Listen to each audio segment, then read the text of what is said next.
Hey Noah, how are you? Dana, nice to see you. Oh, I we see got your my cat cat. back there. There's we start. Yeah, that's Tina. She wants to be a part of everything. And I've got Rex around here somewhere. And as long as he doesn't see a cat on the screen, we'll be okay. He might not like it. Jump through the screen. Well, there you go. So how's it going? Good, good, good. Just this is a new home office that we have built in Barcelona. Nice. It's kind of in the back patio behind our place. Still Okay, coming together, but nice and quiet. that's great. And how city are you? We're in the city, so there's a neighborhood called Poblenou, which is kind of on the northern part of Barcelona, near the beach. So we're actually right kind of in that neighborhood. We live on a pedestrian street. So we have a little kind of row house on a pedestrian street. And if I walk that direction, there's a bunch of restaurants and bars and shops. Oh, So nice. yeah, it's a good spot. That's And lovely. then a few blocks away, can get down to the beach. Okay, that's awesome. Yeah. I only did one weekend in Barcelona when I did my study abroad in college. It was really fun. It rained a lot for like half of it, and then it was just kind of warm and humid, but we had a lot of fun. Yeah. The rain is unusual, but the Is warmth it? and humidity, yeah, is definitely a warm, humid place for most of the year. Although, Okay. not super warm right now. But yeah, Yeah. we love it over here. It's been a great place to live. I can still continue to run the consulting business and do the work that I'm doing with climate change through RMI, from Barcelona, which is really nice. That's awesome. Yeah, Yeah, we had like pouring rain when we were trying to find our hostel, like walking around in like a drenching rain, but it was really Y- fun. yeah, those are good memories. Sometimes it's like the thing that in the moment is terrible is actually a Yeah. great or at least interesting memory down the road, right? Yes, exactly, exactly. That's cool. So what led you there? So, about I think it was 2014, 2015. I realized that I could probably work from somewhere else besides New York City. And my wife and I, yeah, well, actually, we weren't legally married, but we were kind of married. It's a long story, which I won't get into. But I guess my girlfriend and I, who is now my wife, we had opened and then sold a restaurant. So we ran a restaurant in East Harlem for a few years, Whoa. and yeah, my role was pretty limited. I was good enough to pour beers and pour wine, but never got good enough to be a server. It's a pretty serious job. Right, But she had run restaurants in the past, and she was a manager at 11 Madison Park, which a lot of foodies would know. And right. um, and she had run the wine program, and she was the general manager of the restaurant at the French Culinary Institute. So I Wow. had no business being involved in such a thing, but she actually did. And we opened a place, ran it for a few years. I would say it was a fun thing that I'll never do again. I think we got pretty lucky. We were always very busy, but it's a really all-consuming business to own a restaurant, and we sold it. So in a sense, she was out of a job because her job was running the restaurant. Cool. I run a consulting business, and back then it was bigger than it is now. And I thought maybe I can work from somewhere else. So we tried it out and we traveled around a bit. We like to ski and scuba dive and travel in general. And we kind of bounced around and kept coming back here because it's just a nice place to be.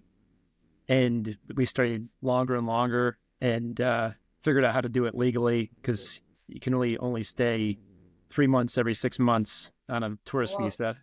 So we Okay. figured out how to do it the right way, and ended up just deciding to relocate. And yeah, that was a while ago, and it's going well. That's cool. I'm seeing a Yeah. lot of pop-ups on my social media of like, oh, move abroad, live abroad, and like work from anywhere. It's yeah. I mean, you can do it. It's not the easiest thing to do. Okay.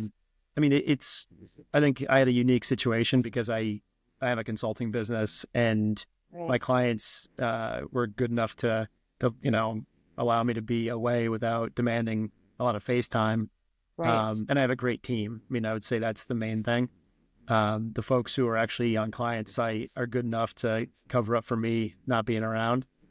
So that part made it relatively easy, but the legal the legal parts of it are more challenging, and you need Right. to do things properly, in terms of taxes and residency. That makes But it's sense. all doable. I mean, we did it. We're just here we are.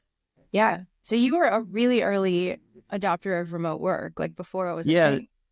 yeah, it's interesting. So when COVID happened, we were here. I was actually enrolled in a Master's of International Relations program here, um, and in part to have the visa for long-term stay, without actual residency. So I was a student, and COVID hit, and everyone started working remotely. And for me, it was just another day. I mean, everything was exactly the same. I mean, obviously, the Right. pandemic was a tough period, but Right. professionally, it had no impact.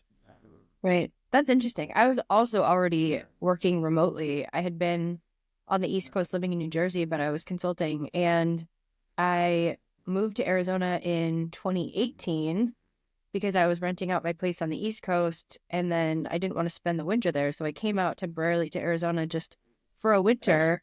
And my company was like, whatever, that's fine, just be That's online. great. And then I liked it and stayed. And then the pandemic happened, and it was actually a nice place to be during the pandemic because we have a lot of open That- spaces. It's a very libertarian state for the most part. So there's not a lot of like telling people what to do. Yep. Yep. Yeah, I Uh, spent part of COVID in Florida, and yes. effectively, COVID didn't exist in Florida, so it Well, was an easy place to be. I mean, not that I agree with that as a public policy, but as a place to be for a pandemic, it was an easy one for us. right. Well, and I have a lot of friends in LA and Chicago and New York, and it was a very different experience for them Yeah. in terms of what they could do, but also just in terms of space. I mean, we have a lot of wide open space. All of our state parks were open, and the Right. governor actually made them free to use during that Oh, well, time. It's like, go outside. This is what you pay your taxes for. Go use the parks. And that's um, great. yeah, a ton of people just out hiking and walking and off-roading and all that kind of good stuff. So That's I was fantastic. really lucky to be here at that time already. Yeah. Yeah. No, people had really different experiences based on where they were, for sure. Very different. Yeah, like in Chicago, the parks were closed. So Right. you couldn't do anything. And I had a girlfriend who was living in a one bedroom apartment with her. I think they were engaged at the time and they're now married, but um they both usually traveled for work. So they only were even home normally and seeing each other a few days a week, like, Right. Thursday, to Sunday. And then suddenly they're both working from home in a one bedroom apartment every day. Like, that's a Yeah, that's lot. tough. That's Yeah. tough. Crazy. Well, we got lucky. We did. We did. And do you and your wife both speak Spanish? Yeah, yeah, we speak Spanish. She can speak Catalan, which is the local Oh, yeah. language in Catalonia, where Barcelona is.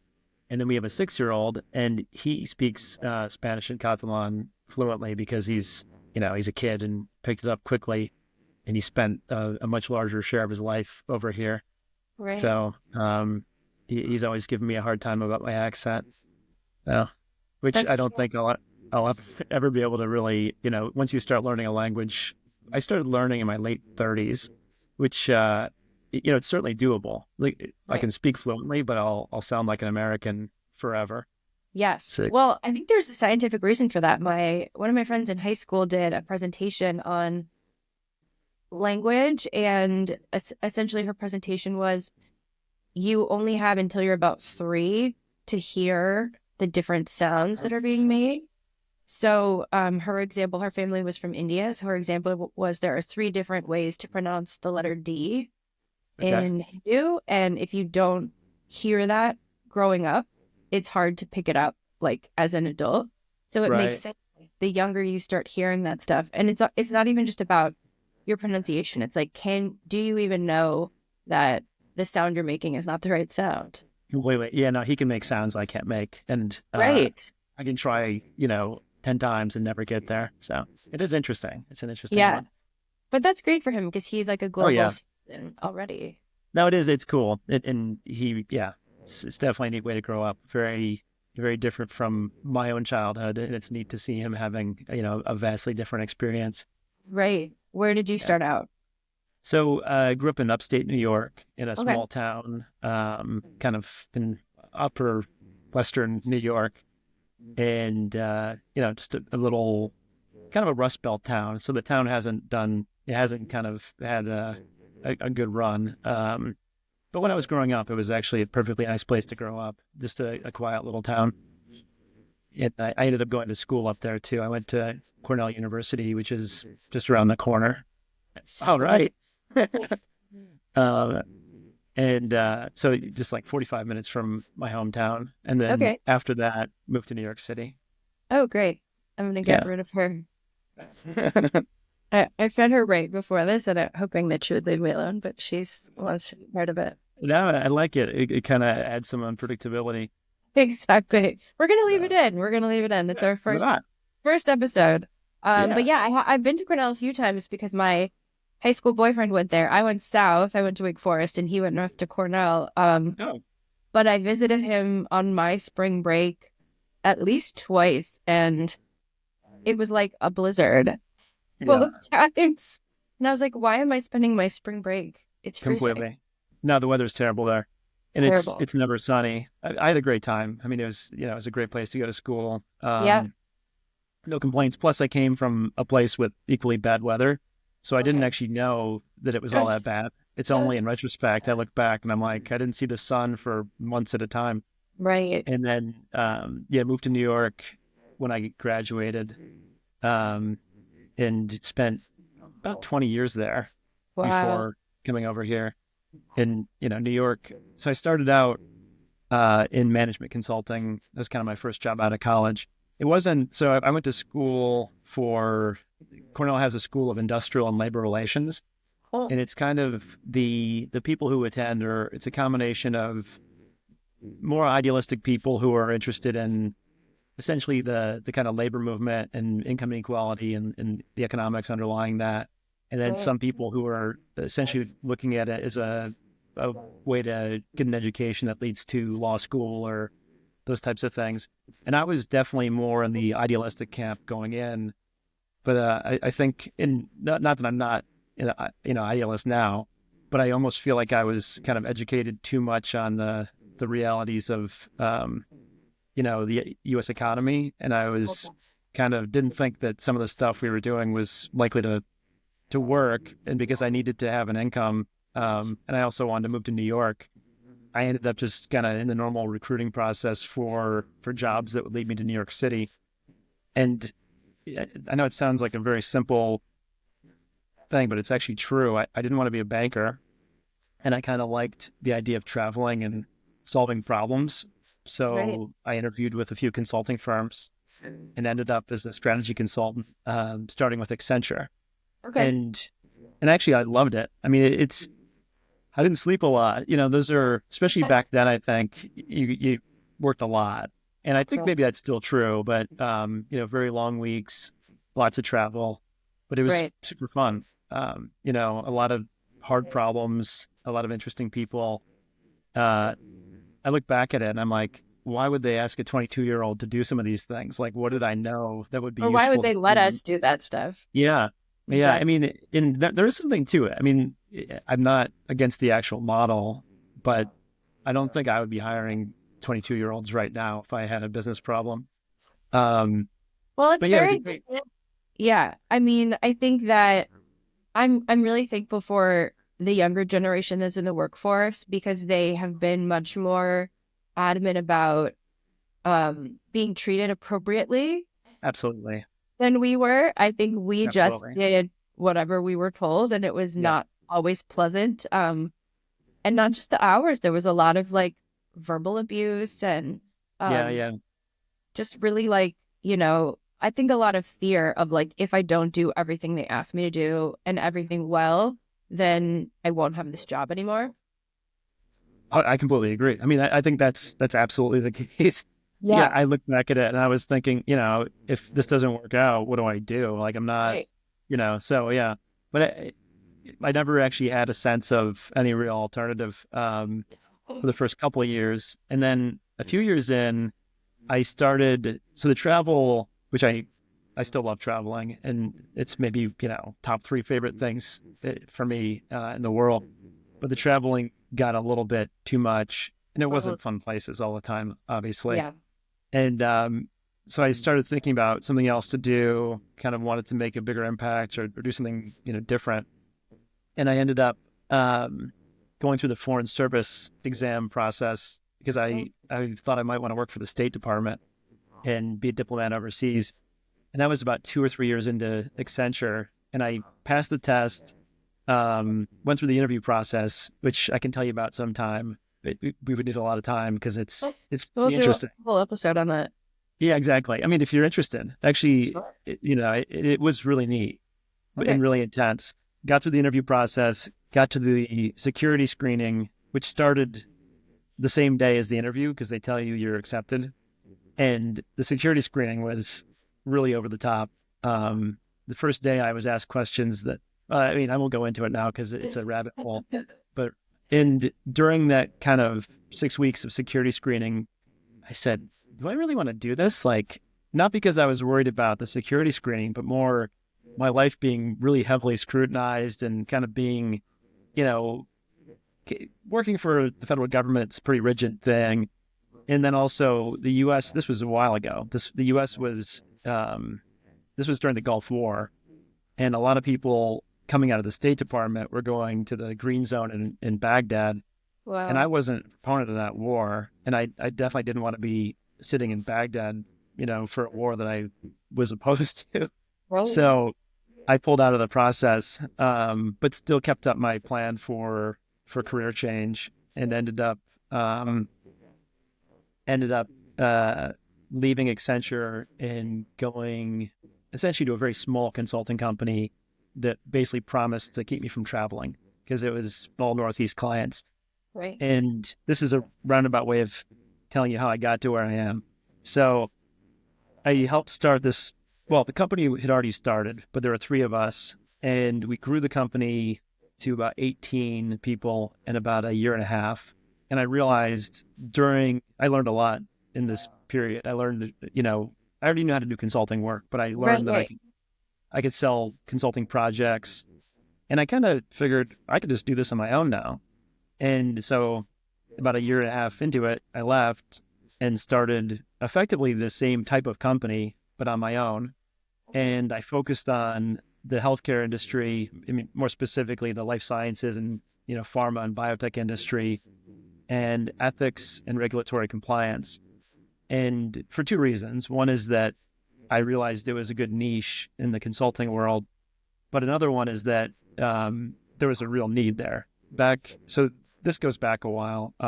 This was 2003, no, 2005. So I went off on my own to do this. And, pharma companies, so I would say right now, the pharmaceuticals industry in the US is very by the books. And actually, the level of ethical conduct is very high. And I'm Yes. not just saying that because these are my clients and I'm worried that they're going to get mad. I sincerely believe it. But 20 years ago, it was a bit different. And more than that, there was a history kind of coming from the 90s of practices that were just not really things we would accept nowadays. Right. So companies wanted to clean up their act. They wanted to get, tighter around doing the right thing. So it was a great opportunity for a business because they wanted to hire folks like me to help them do it. And I just kind of ended up in a niche that I both liked and also was a decent business. Right. Um, yeah. That's awesome. Yeah, it's wild how much things have changed even since I got into it. I got into pharmaceutical consulting in 2008, so it was like right around the financial collapse. Yeah.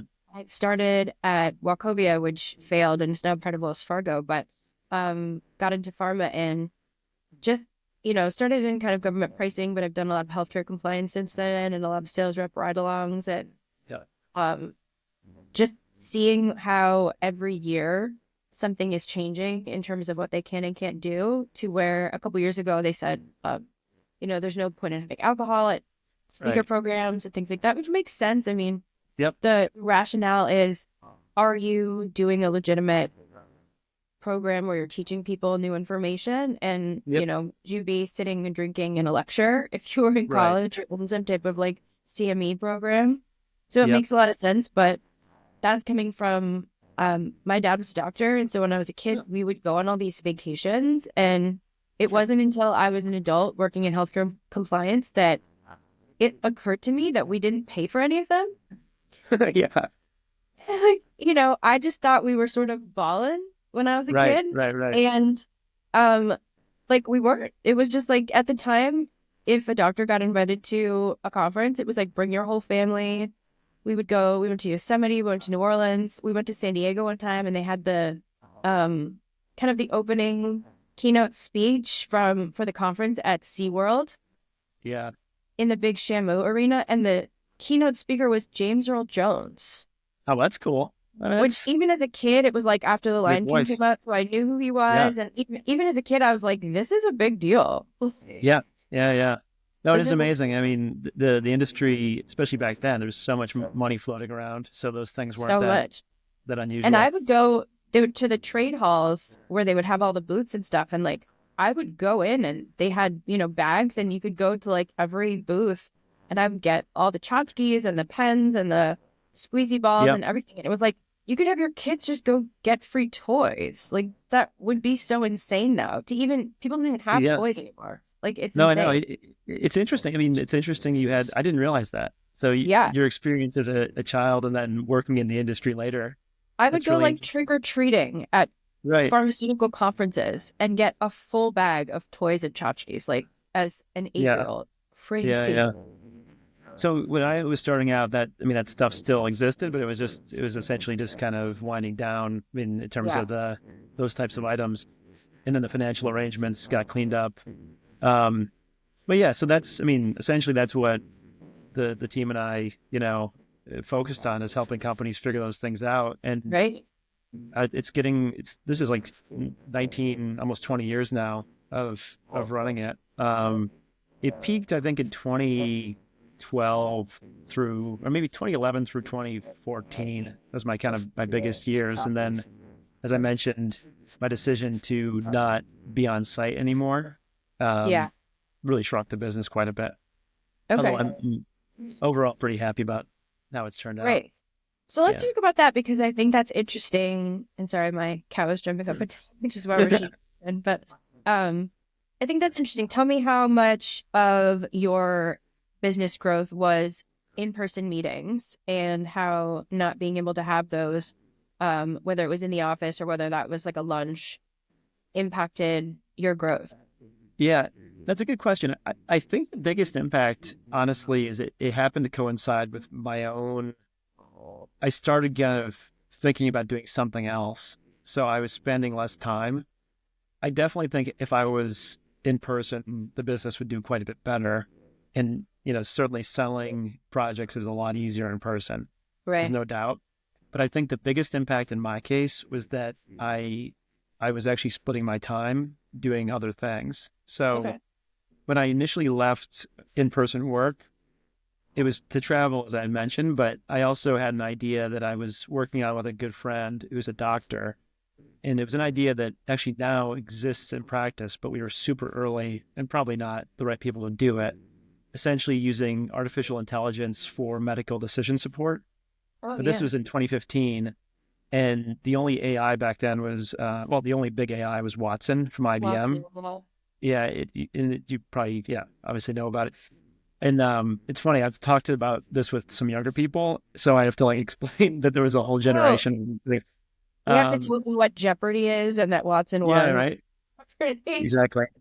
So Watson wasn't able. I mean, it just didn't work. It literally just didn't work, and it does work now. It actually works really well. Okay.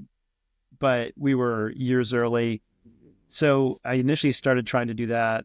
Didn't really work. Then kind of traveled around for a while without any real vision, and ended up coming back to something that I've cared about for a while, which is climate change and the environment, and trying to figure out a way to work in that space.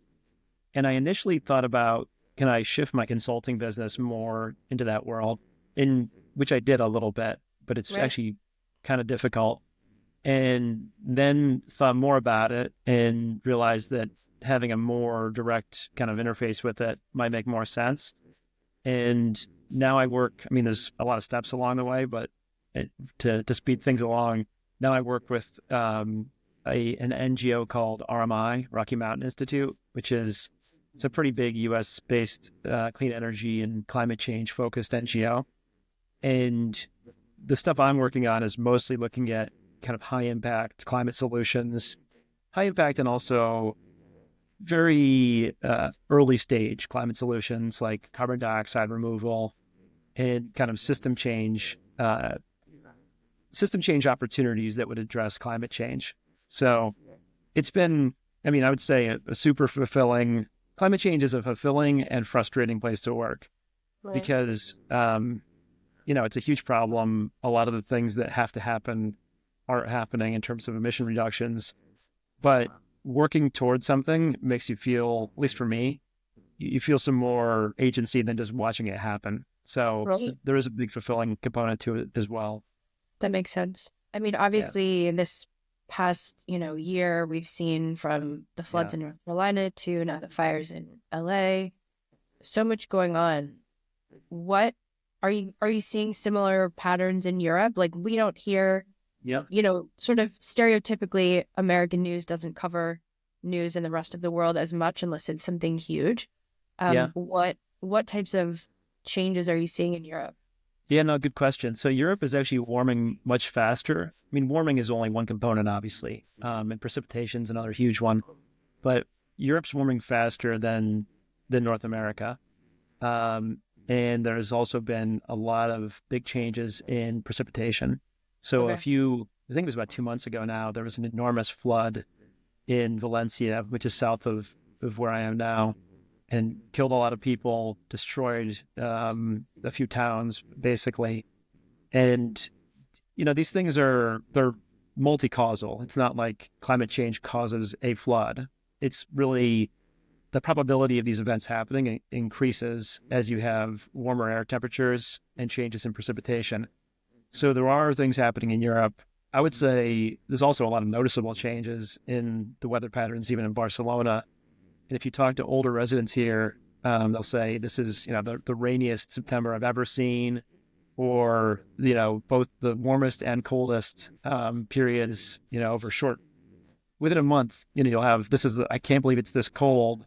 This has never been this cold versus it's never been this warm. Wow. Um, the thing with climate, though, climate and weather are related, but they're not the same. And it is, I think, in part because I work with a science-based company. I'm super careful when I talk about it, because people who work in science, don't want to be caught out making claims that can't be supported.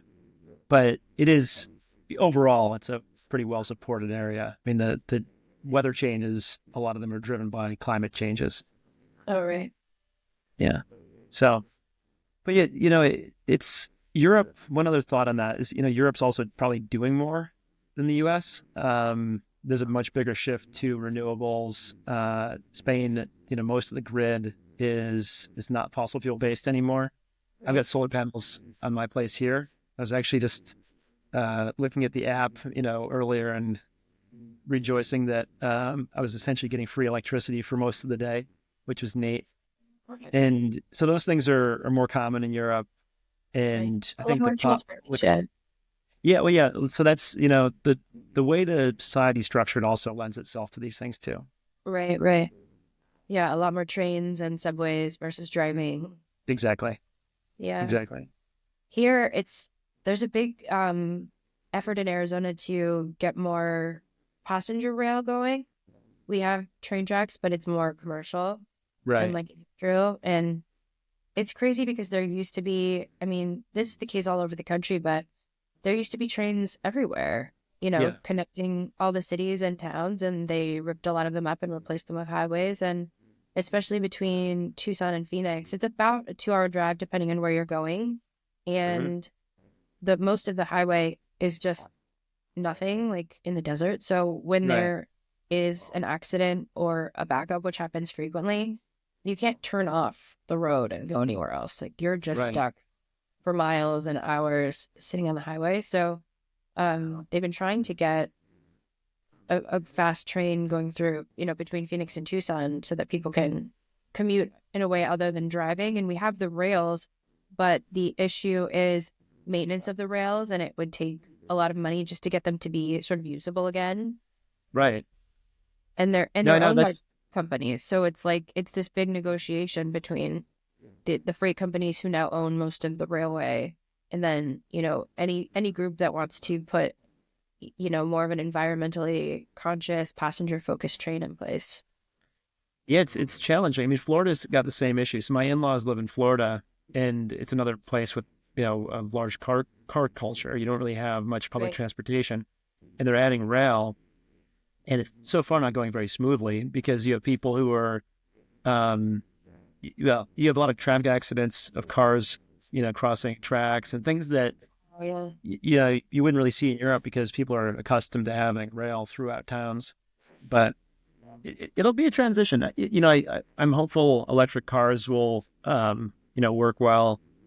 A lot of the solutions are really complicated, and it's important to remember like the energy.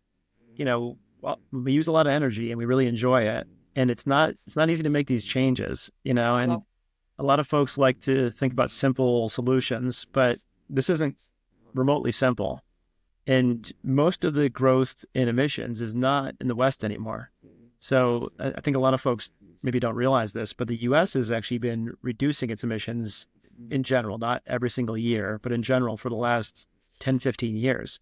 okay. And mainly because of retiring of coal plants.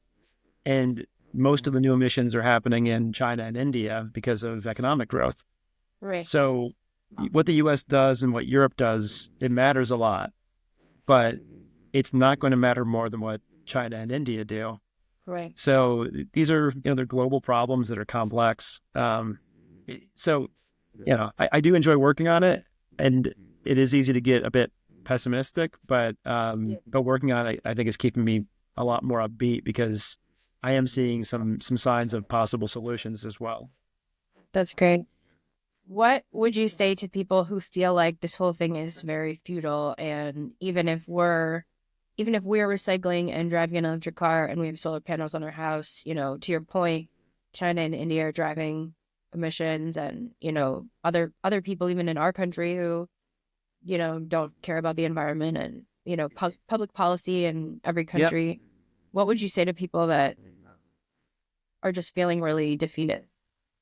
Yeah, no, I'm not sure I'm the best person to give the advice, but I'll give you a couple things that, We're like, I'm right there um, with you. yeah, um, I would say, one thing is it's climate change is going to make life different and harder in a lot of ways, but it's not going to cause the extinction of humans, for example. There's no one who works on the science side of climate change has any prediction of that sort.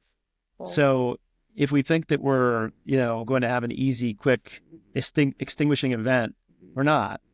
And, to avoid things that are kind of painful, we have to do some work. But so I think a lot of folks have this sense of it's futile and it's going to end quickly and permanently. There's nothing in the scientific literature suggests that. So, you Okay. know, let's and it's going to be a long haul. We'll be around for a while, and so I guess number one is you're not getting out easy. So don't act like to a person who's like, what's the point? The point is you probably want to make your own life, maybe your children's lives. If you don't have kids, your friends' children's lives, the children of other people better by trying to do the right thing by the climate. And then the other thing is there's a lot of things to be hopeful for. And there's a huge reduction in emissions in developed countries. So, and there's also a decoupling of economic growth and emissions growth, which never happened before. It used Okay. to be, as economies grew, emissions grew. The U.S. economy is growing fast compared to developed countries. The emissions are not growing anywhere near as fast. And that's a sign to be hopeful for. And then to me, the other big one is technology. If I were to trust kind of any attribute of humans, it's ingenuity, and people are good at figuring out how to solve problems. And I've seen it up close. So, if you work with people who are actually trying to solve a problem and they've dedicated their life and their time to it, you see some momentum. And I think there's a good chance that new technologies, both in the clean energy side, but as well as the kind of climate mitigation side, are going to help us get to maybe not soon enough to keep what we're used to, unfortunately, in terms of the climate and weather. But I think they're going to end up stabilizing the planetary system in a way that's going to make it habitable for the foreseeable future.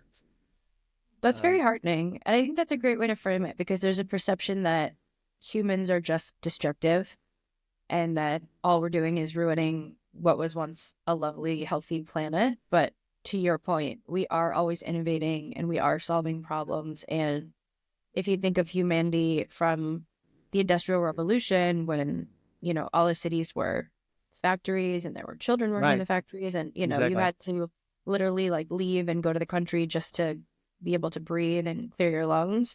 Yep. And obviously we've solved that in so many ways. So yeah, I love that way of framing it, is like, yes, there are a lot of ways that we have been destructive to the planet, but we also are intelligent, and this is our home, and we have a vested interest in making sure that it's sustainable.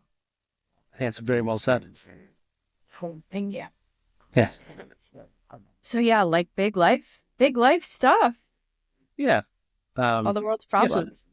exactly. Yeah. So, that's actually, I just got off a phone call on this exact topic moments before we started. But yeah, so I'm splitting my time kind of working right now. It's 50-50 between the climate work and the consulting work, Okay. and the other, they don't add up to 100% though, because I spend a lot of time trying to do other stuff and enjoy my life a little bit here in this Great. lovely area. Yeah. So let's go into something fun. We did some heavy Sure. stuff. What are your favorite things to do in Barcelona with your family? They're pretty simple. So I have a 6-year-old, so I spend a lot of time in playgrounds, kicking a ball around, riding on a bike. And honestly, a lot of those are my favorites. Hiking, biking, going to the beach.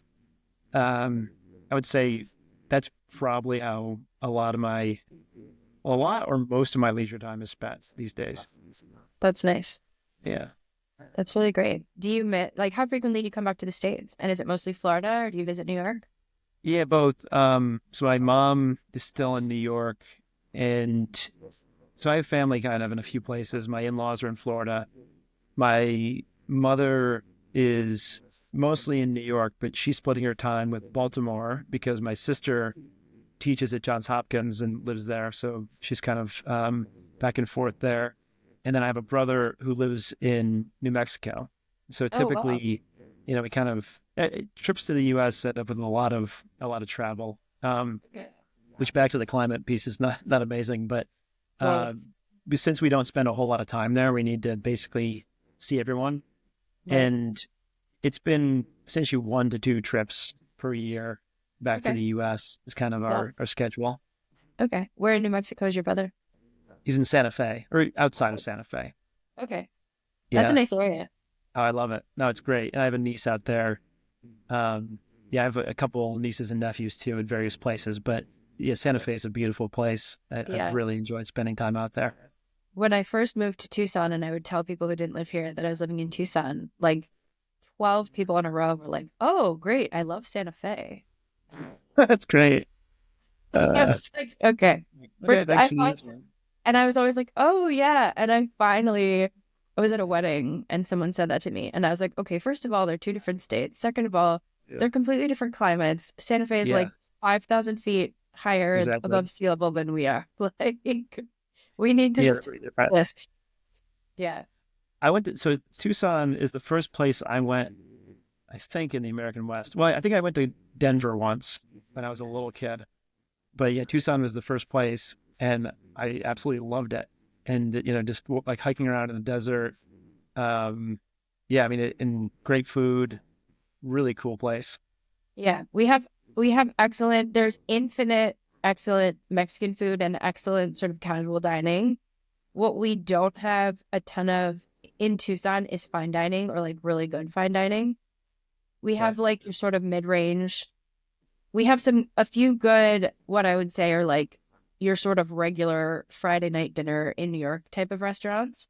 Okay. Uh, but to have like a really, expensive sit down, like fancy dinner, you have to go to Phoenix for sure. Okay. Well, maybe it saves some money, right? A Um, 100%. And we do a lot yeah. of cooking. My husband and I are both good cooks, so we do a lot of cooking. And January, I always do like, dry January, like mostly cooking all my own food and making a lot of Great. soup and vegetables. So yeah, I feel really good because I've been making all my own food. And like when Yeah. you don't realize at restaurants how much I'm gluten and soy intolerant. So like Oh, everything at especially. restaurants has soybean oil in it or, some type Completely. of, gluten, whether it's just in the fryer, whether it's like gravy or whatever. Yeah. So you're always getting cross contamination unless you're very specific with them, and I hate being that person. It's like, No, you're oh, right. how much oil do you use in your fryer? Like, I'd rather just cook at home and like know what I'm Yeah. getting. Also a lot of butter. So being a former restaurant owner, I would say, Yes, yeah, the amount of butter used in cooking is probably 5 to 10 times more than you'd ever make for yourself. totally. It tastes great, but it's Yes. not the healthiest thing to have all the time. And I'm fine with real butter, but a lot of the restaurants use some type of like a margarine mix, which Yeah, that's true. unless you get a soy free and like buy it on your own, it's got some type of soy in it. So Right. a lot of reactivity. But it's interesting. Have you heard of the blood type diet? I've heard of it, but I don't actually know what it. I'm not even sure. This is not great, but I'm not even sure what my blood type is. I think I have it written down. I'd have to figure that out first before I start doing the diet. Okay, like this is a PSA for everyone watching. Like, Right. figure out Yeah. know your blood type. No, I know it's Oh, probably much safer to know your blood type, but yes, yeah. Well, the sort of rationale behind it at a high level is that the blood types came from different regions of the world, okay. You didn't know that. and and on your genomic sequence, the gene for your blood type is close in proximity to like the genes for digesting food. Okay. So the theory is that, we evolved digesting the food that was in our Sure. Yeah, that was like historical, like, local for us yeah. essentially. Um and different regions of the world had different diets, and that our modern world and our modern diet, which you now can eat anything from anywhere Right. in the world, has evolved so much more quickly than our bodies. Hmm. So that's really interesting. So I have a B blood type, which is which is a rare blood type. I'm B negative, and Yeah. Okay. that comes from sort of like Western Asia and Eastern Europe, which I have Eastern European ancestors. And they, according to the blood type diet, they were nomadic steppe people. So think of like Dothraki horse people from Yeah. Game of Thrones. So my recommended foods are like goat meat and dairy and like vegetables that you forage, and not grains, because they were not like a stay in place and Yep. cultivating grains people. And even chicken, unless it's cooked down, like I can eat like stewed chicken or like pulled chicken, or if it's chicken soup, where the proteins are kind of broken down. But just like fried chicken or chicken breast is like hard for me to digest because they So weren't. do you find that it's accurate? Like, if you actually tried it and it seems to work? For me, I think so. I mean, I don't eat a lot of goat meat because Yeah. you're like, Yeah. This uh, is what people missed as I was doing some home improvement before we started recording. oh, there you go. Yeah. As you Unsuccessful. mentioned, too, you're a man Yeah. of many hobbies and Yeah. interests. That's Yeah. good. But Although yeah, not all that good at this. yeah. But yeah, I think in general, like I'm fine with dairy much more than most, American Right. adults.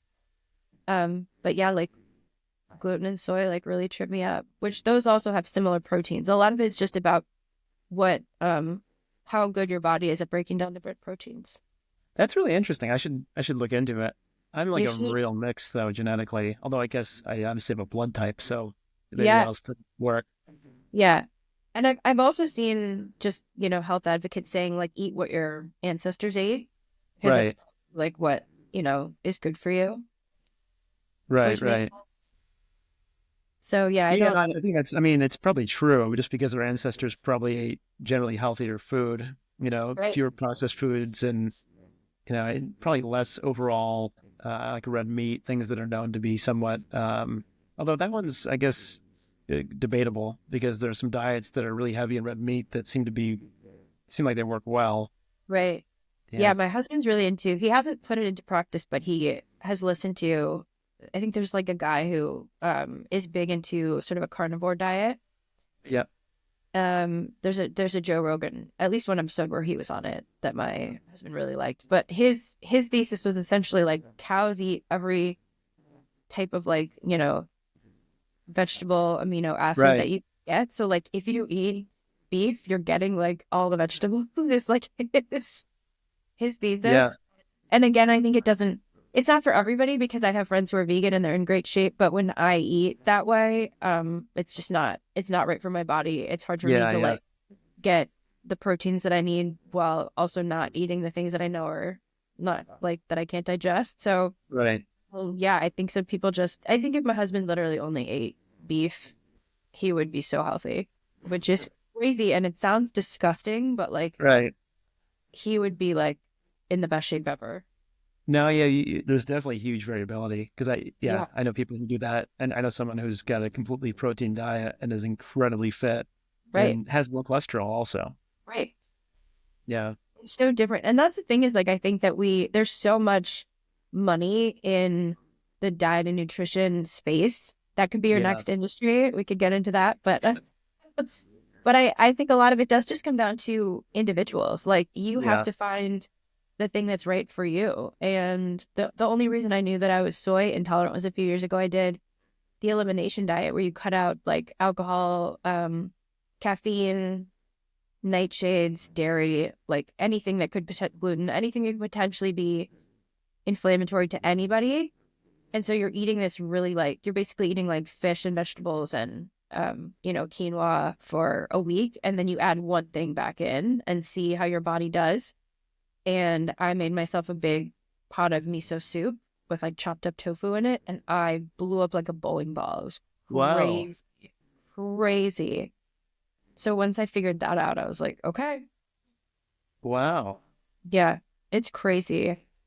Yeah, I should. I mean, I don't really pay enough attention to this stuff. I might be. I don't know. Maybe I'd be healthier if I honestly like my main objective with food is to like eat enough. I'm always hungry, so I'm constantly seriously like I'm Yeah. constantly eating.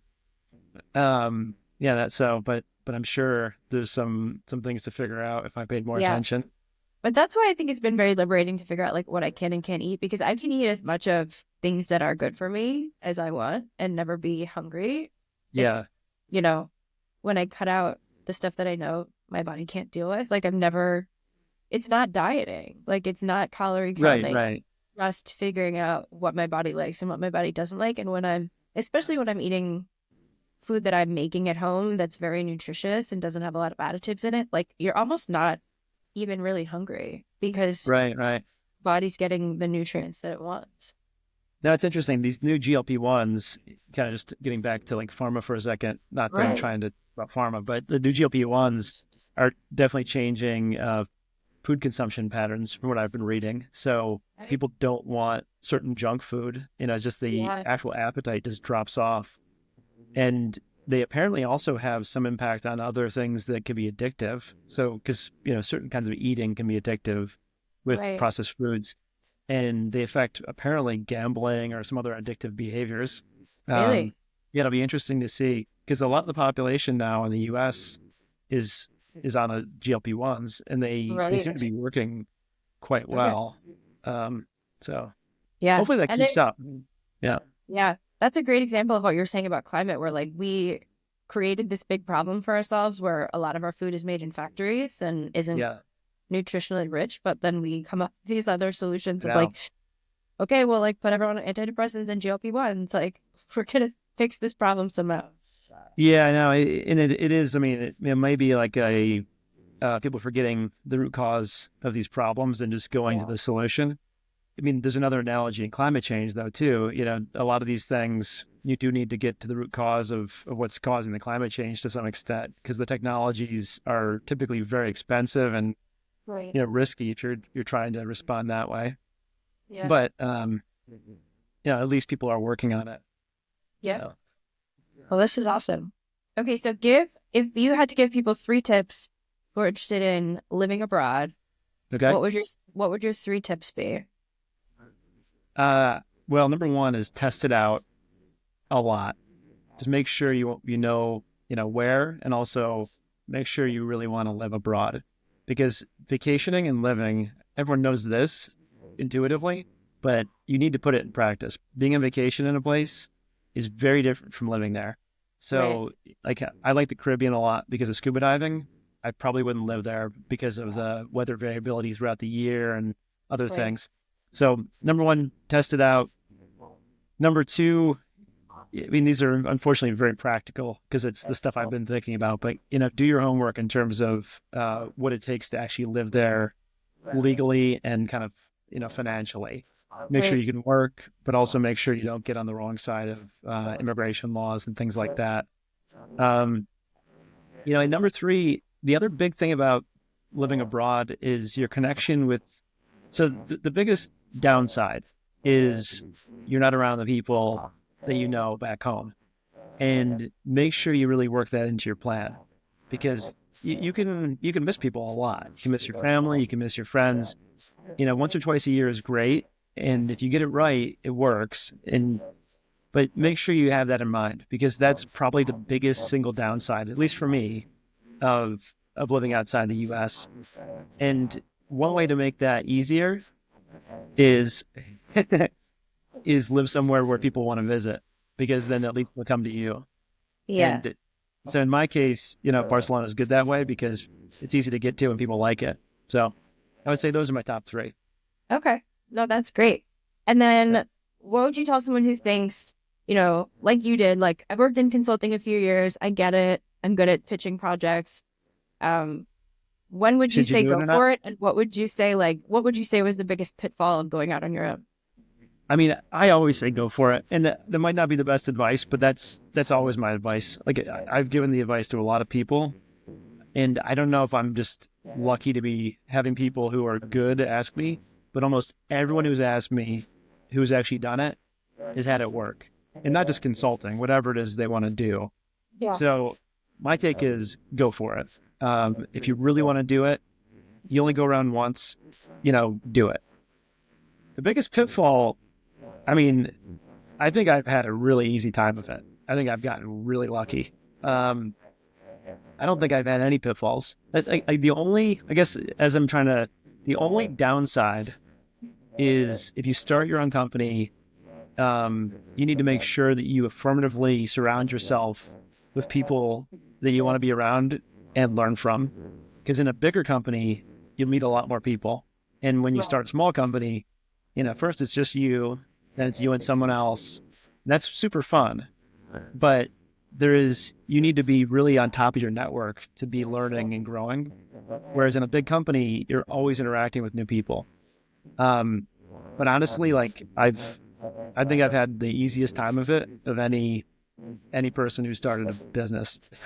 Awesome. So yeah, which I think is honestly mostly luck. I'm not attributing it to anything else. I think I just got Well, yeah, lucky. we're gonna Yeah. align ourselves with Noah, the charmed Yeah, oh consultant yeah. Watch, environmentalist. this will be like, where my luck turns. No, but in terms of starting a business, if you're good at something and if you really like doing it, I think it's actually, and if you know what's involved in running a business, because it's not all that fun, Right. logistically, go for it. That's my advice.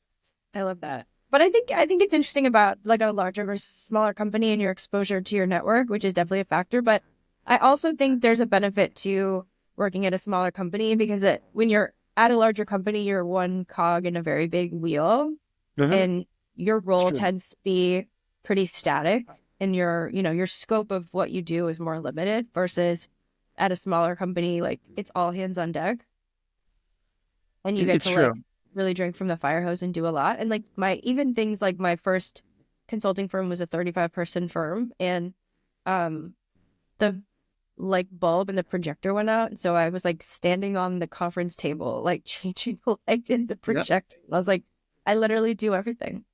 completely. No, I mean, that is a huge advantage. You learn everything.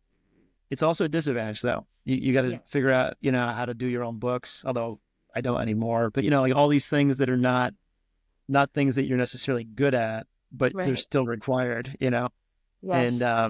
yeah, it's for me, it was an easy decision. Um, and just there's a lot of upside to having your own thing, That's but awesome. yeah, it's not for everyone. So Yeah. So if this is a big ask, but if people have questions about, starting their own firm, moving abroad, the environment, pharma, how do we reach out to you? sure. I mean, probably the easiest way would be on LinkedIn. Just kind of Okay. message me on LinkedIn. Yeah, I'd be happy to. And I've actually talked to a lot of folks about starting, things in my space. I talk to folks about climate change all the time. I'm certainly more than happy to talk about that. So definitely people should feel free to reach out if they'd like to. Awesome. Well, I hope people take advantage of that. I'm so happy that we got to chat today. I really appreciate this. Likewise, this is fun. Thank you. And I'll talk to you soon. And we will schedule a follow-up where you can give me your stories about the State Department because that actually sounds really No, I'd fascinating. be happy to. There's some good ones. Okay. Awesome. All Well, right. thanks, Noah. I hope you have an awesome day. You too. All right. Bye bye. Okay. Bye.